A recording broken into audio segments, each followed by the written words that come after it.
Suspended for being a minute late? Fine, enjoy handling the biggest project without me. So, I'm Mark, and for the past 5 years, I've been working at this mid-sized tech company. It's been great, or at least it was, until 6 months ago when we got a new HR manager, Susan.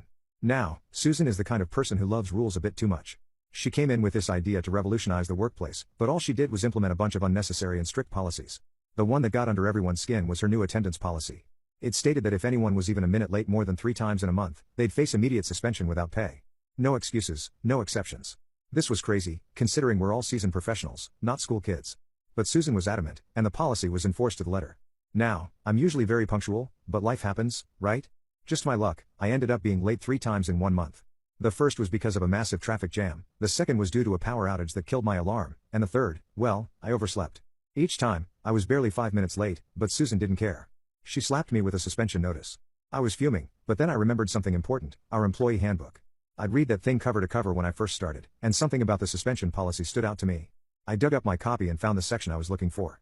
The policy stated that suspended employees must leave company premises immediately and are not allowed to engage in any work-related activities during their suspension. A plan started to form in my head. You see, at that time, I was in the middle of a critical project for a major client. It was a huge deal for the company, and I was the lead developer. Without me, the project would grind to a halt. So, I decided to follow Susan's policy in the letter. The next day, I walked into Susan's office and handed her the suspension notice, along with a printed copy of the employee handbook suspension policy.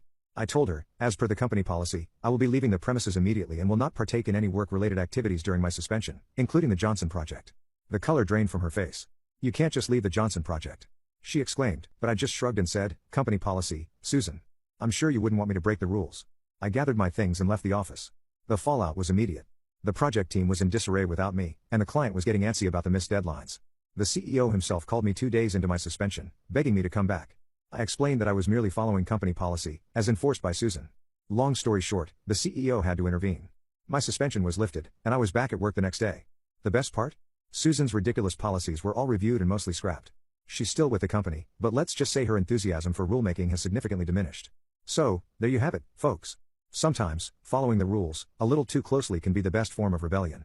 And always, always know your employee handbook.